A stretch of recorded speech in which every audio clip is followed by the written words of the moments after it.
નમસ્કાર ગુજરાત।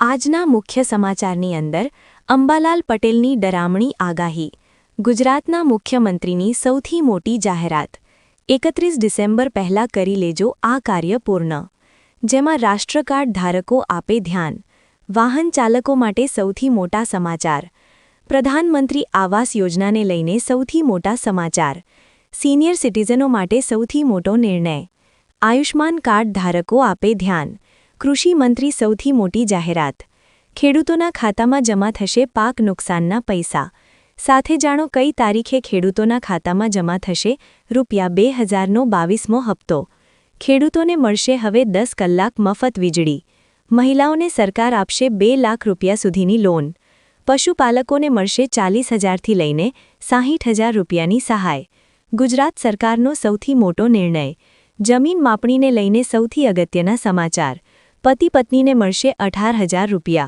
યુવાનોને મળશે ₹8,000ની શિષ્યવૃત્તિ, સિંગ તેલના ભાવમાં થયો છે વધારો, પરેશભાઈએ કહ્યું એટલે પાક્કું, મહાઆંદોલન થશે, ખેડૂતોના દેવા માફ થશે, સોના ચાંદીના ભાવમાં થશે વધારો, અને આજના સૌથી મોટા ખેડૂત ઉપયોગી સમાચાર જાણીશું આજના આ વિડીયોની અંદર। મિત્રો, દરેક સમાચાર દરેક માહિતી જણાવીએ એ પહેલાં ગુજરાતના જે પણ મિત્રો જો પહેલીવાર આવ્યા હોય તો મિત્રો ખાસ કરીને વિડીયોને એક લાઇક કરી ચેનલને સબસ્ક્રાઇબ કરવાનું ભૂલતાની સાથે આજનો આ વિડીયો છે જેને અંત સુધી જોતા રહેજો। સૌથી પહેલાં મિત્રો અત્યારના તાજા અને નવા હવામાન સમાચાર ઉપર નજર કરીએ તો અંબાલાલ પટેલની ડરામણી આગાહી, ગુજરાતના જાણીતા એવા હવામાન નિષ્ણાત અંબાલાલ પટેલે ગુજરાતમાં કાતિલ ઠંડી અને માવઠાની આગાહી વ્યક્ત કરી છે। અંબાલાલ પટેલના જણાવ્યા અનુસાર 13 ડિસેમ્બરથી રાજ્યમાં ઠંડીનું જોર વધશે, ઉત્તર ગુજરાત તથા કચ્છમાં તાપમાન 10થી 11 ડિગ્રી સેલ્સિયસ સુધી રહી શકે છે। 22 ડિસેમ્બર બાદ બંગાળની ખાડી અને અરબ સાગરમાં સિસ્ટમ સક્રિય થવાથી માવઠું પડવાની શક્યતા છે। જાન્યુઆરી મહિનાની શરૂઆતમાં વેસ્ટર્ન ડિસ્ટર્બન્સના કારણે 6 જાન્યુઆરી સુધી વાદળછાયું વાતાવરણ રહેશે અને ઠંડા પવનો ફૂંકાશે। સાથે સાથે મિત્રો પરેશભાઈએ કહ્યું એટલે પાક્કું, હાલ ગુજરાતમાં ઠંડીની અસર સાવ સામાન્ય છે અને આવનારા વર્ષ 2026નું ચોમાસું પણ ખૂબ જ નબળું રહેશે તેવી આગાહી પરેશભાઈ ગોસ્વામીએ વ્યક્ત કરી છે। મિત્રો, ત્યાર પછીના સમાચાર ઉપર નજર કરીએ તો મિત્રો વર્ષ 2025નો છેલ્લો મહિનો એટલે કે ડિસેમ્બર મહિનામાં વાહન ચાલકો માટે સૌથી મોટા સમાચાર સામે આવી રહ્યા છે। વારંવાર રસ્તા પર થતા અકસ્માત ઓછા કરવા માટે કેન્દ્ર સરકાર એક્શનમાં આવી છે। સરકારે કહ્યું છે કે હવે ગાડીઓનો થર્ડ પાર્ટી વીમો હોવો જરૂરી છે। મોટર વ્હીકલ એક્ટ 1900ના નિયમની ધારા 146 અંતર્ગત ભારતીય રસ્તા પર ચાલતી તમામ ગાડીઓમાં ફરજિયાતપણે થર્ડ પાર્ટી વીમો હોવો જરૂરી છે। થર્ડ પાર્ટી વીમો ન હોય તો એક દંડનીય અપરાધ બની ગયું છે।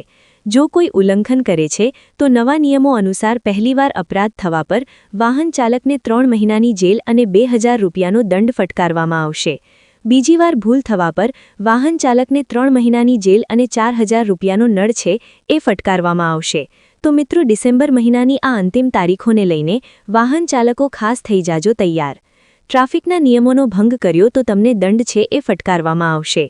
મિત્રોના સમાચાર ઉપર નજર કરીએ તો ખેડૂતોને મળશે દર મહિને ₹3,000। પીએમ કિસાન યોજનાની સાથે કેન્દ્ર સરકાર દ્વારા પ્રધાનમંત્રી કિસાન માનધન યોજના પણ શરૂ કરવામાં આવી છે, જેમાં ખેડૂતોને આર્થિક સહાય આપવામાં આવે છે। પીએમ માનધન યોજના હેઠળ સરકાર ખેડૂતોના ખાતામાં દર મહિને 3,000 ટ્રાન્સફર કરે છે, જ્યારે આ યોજના હેઠળ ખેડૂતોને દર મહિને 3,000નું પેન્શન આપવાની જોગવાઈ છે, જ્યારે આ યોજનાનું પ્રીમિયમ કિસાન સન્માન નિધિ યોજનાની રકમમાંથી કાપવામાં આવે છે। આ માટે તમારે એક અલગ ફોર્મ ભરવાનું રહેશે। આ પેન્શન યોજનાનો લાભ લેવા માટે ખેડૂતોએ દર મહિને ₹55થી લઈને ₹200 સુધીનું યોગદાન આપવાનું રહેશે અને ખેડૂતોને દર મહિને 3,000 અને વાર્ષિક ₹36,000ની આર્થિક સહાય છે મિત્રો મળવાપાત્ર રહેશે। મિત્રો, ત્યાર પછીના સમાચાર ઉપર નજર કરીએ તો સરકાર પાક વીમો તો આપી દે પણ શું ખેડૂતોના દેવા માફ કરશે? મહાઆંદોલનનો નવો મેપ જાહેર, જ્યાં સુધી ગુજરાતના ખેડૂતોની 3 માંગણીઓ પૂર્ણ નહીં થાય ત્યાં સુધી આંદોલન ચાલુ રહેશે તેવું પરેશભાઈએ કહ્યું છે। કૃષિ મંત્રી સમક્ષ 3 મુદ્દા મૂકી દેવામાં આવ્યા છે। જો હવે સરકાર કોઈ પગલાં નહીં લે તો ખેડૂત આગેવાનો મહાઆંદોલનનો નવો મેપ તૈયાર કરશે। આગળ ગાંધીનગરનો ઘેરાવો કરવામાં આવશે। શું મિત્રો દેવું માફ થવું જોઈએ? હા કે ના નીચે કોમેન્ટ બોક્સમાં જરૂરથી જણાવી આપજો। અને શું મિત્રો તમે પણ પરેશભાઈ ગોસ્વામીની આ વાતથી સહમત છો તો નીચે કોમેન્ટ બોક્સમાં જય જવાન જય કિસાન લખી આપજો। મિત્રો ત્યાર પછીના સમાચાર ઉપર નજર કરીએ તો મહિલાઓને સરકાર આપશે 2 લાખ રૂપિયાની લોન। ગરીબી રેખા હેઠળ જીવન ઉજાડતે વિચરિત અને વિમુક્ત જાતિઓની મહિલાઓ માટે સરકારે ન્યૂ સ્વોપ યોજના શરૂ કરી છે। આ યોજના હેઠળ મહિલાઓને 2 લાખ રૂપિયા સુધીની લોન મળશે, જેનો વ્યાજ દર વાર્ષિક 5% રહેશે। આ માટે 21 થી લઈને 50 વર્ષની વય ધરાવતી લાભાર્થી મહિલાઓના કુટુંબની વાર્ષિક આવકની મર્યાદા 3 લાખ રૂપિયા સુધીની રહેશે। અરજદારે લોન લેવા માટે યોગ્ય જામીન આપવાના રહેશે। આ લોનની ભરપાઈ 60 મહિના એટલે કે 5 વર્ષ માટેની રહેશે। મિત્રો ત્યાર પછીના સમાચાર ઉપર નજર કરીએ તો ગુજરાત સરકારના પ્રવક્તા મંત્રી જીતુભાઈ વાઘાણીએ કૃષિ રાહત પેકેજ અંગે મોટી જાહેરાત કરતા જણાવ્યું, રાજ્ય સરકારે ખેડૂતોને અત્યાર સુધીમાં 3100 કરોડ રૂપિયાની સહાય ચૂકવી દીધી છે। કુલ 30 લાખથી વધુ અરજીઓ સરકારને મળી છે। આંકડાકીય માહિતી આપવાની સાથે જીતુભાઈ વાઘાણીએ વિપક્ષ કોંગ્રેસ પર આકરા પ્રહારો કર્યા હતા। તેમણે કહ્યું હતું કોંગ્રેસની યાત્રા નિષ્ફળ રહી કારણ કે તેમના શાસનમાં ખેડૂતોને રાહત કામના નામે મજૂર બનાવી દેવામાં આવ્યા હતા, જ્યારે ભાજપ સરકાર સીધી સહાય ખેડૂતોને આપે છે। શું મિત્રો તમારા ખાતામાં પાક નુકસાનના પૈસા જમા થઈ ગયા છે? હા કે ના નીચે કોમેન્ટ બોક્સમાં જરૂરથી જણાવી આપજો। મિત્રો ત્યાર પછીના સમાચાર ઉપર નજર કરીએ તો પીએમ આવાસ યોજનામાં અરજી કરવાની છેલ્લી તારીખ જાહેર। જે લોકો પોતાના ઘર બનાવવા માટે પ્રધાનમંત્રી આવાસ યોજના હેઠળ ₹2.5 લાખ સુધીની સરકારી સહાય મેળવવા માંગે છે, તેમના માટે અરજી કરવાની તારીખ લંબાવવામાં આવી છે। આ યોજનામાં અરજી કરવાની અંતિમ તારીખ 31 ડિસેમ્બર છે। આ માટે જરૂરી દસ્તાવેજો જેમ કે આધાર કાર્ડ, આવકનું પ્રમાણપત્ર, નિવાસ પ્રમાણપત્રનો સમાવેશ થાય છે। તો પ્રધાનમંત્રી આવાસ યોજનાને લઈને સૌથી મોટા સમાચાર સામે આવી રહ્યા છે। મિત્રો ત્યાર પછીના સમાચાર ઉપર નજર કરીએ તો જાણો કઈ તારીખે ખેડૂતોના ખાતામાં જમા થશે ₹2000નો 22મો હપ્તો। પ્રધાનમંત્રી કિસાન અને સન્માન નિધિ યોજના હેઠળ સરકાર દર 4 મહિને ખેડૂતોના ખાતામાં ₹2000નો હપ્તો ટ્રાન્સફર કરે છે।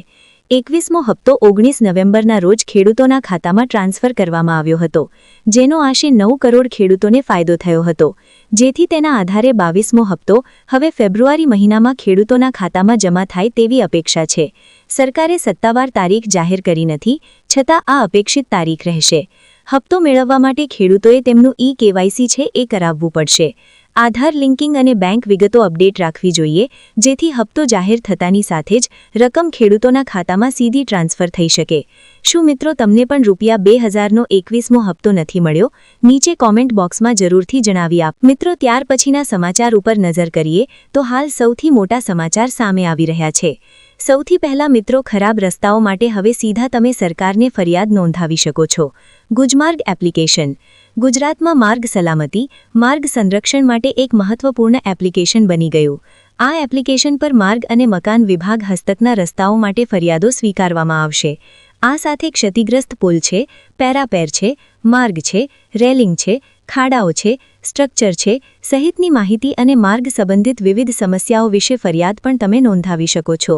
મિત્રો ત્યાર પછીના સમાચાર ઉપર નજર કરીએ તો સૌથી મોટા સમાચાર સામે આવી રહ્યા છે। ગુજરાત સરકારનો મોટો નિર્ણય, જમીન માપણીની પ્રક્રિયામાં ફેરફાર થયા, હવે ખેડૂતોને થશે મોટા ફાયદા। 4 ડિસેમ્બરથી અમલમાં આવેલા એક નવા નિયમો હેઠળ હવે ખાનગી સર્વેચરોને લાયસન્સ આપવા અને તેના પર દેખરેખ રાખવાની તમામ સત્તા રાજ્ય કક્ષા થકી ડિજિટલ જિલ્લા કલેક્ટરને સોંપવામાં આવ્યા છે। સરકારના આ મહત્વપૂર્ણ નિર્ણયના કારણે સામાન્ય અરજદારોને જમીન માપણી માટે ગાંધીનગર સુધી લાંબુ થવું નહીં પડે। જિલ્લા સ્તરે આ મામલાઓના ત્વરિત નિકાલ પણ આવી જશે। મિત્રોના સમાચાર ઉપર નજર કરીએ તો હાલ સૌથી મોટા સમાચાર સામે આવી રહ્યા છે। સિંગ તેલના ભાવમાં થયો છે ભડકો। ખાદ્ય તેલનો રાજા ગણાતો સિંગ તેલનો ભાવ છેલ્લા 20 દિવસમાં ડબ્બા દીઠ ₹150 વધીને અમદાવાદમાં ₹2700ની સપાટીએ પહોંચ્યું। માવઠાના કારણે મગફળીના પાકને નુકસાન થતાં સારો માલોની ભારે શોર્ટેજ છે, જે ભાવ વધારવાનું મુખ્ય કારણ બન્યું। સ્થાનિકને નિકાસની માગ જળવાઈ રહે તે માટે સિઝનમાં સિંગ તેલ ₹3000ની રેકોર્ડ બ્રેક સપાટીએ પહોંચી જશે। સરકારી અંદાજ કરતા પાક 66 લાખ ટન ઓછો હોવાની સંભાવના રહેશે। સિંગ તેલની ભાવની અંદર મિત્રો ભારેને ભારે વધારો થઈ રહ્યો છે। મિત્રો ત્યાર પછી સમાચાર ઉપર નજર કરીએ તો સૌથી મોટા સમાચાર સામે આવી રહ્યા છે। અનુસૂચિત જાતિના પશુપાલકો માટે પશુધન વીમા યોજનાની જાહેરાત।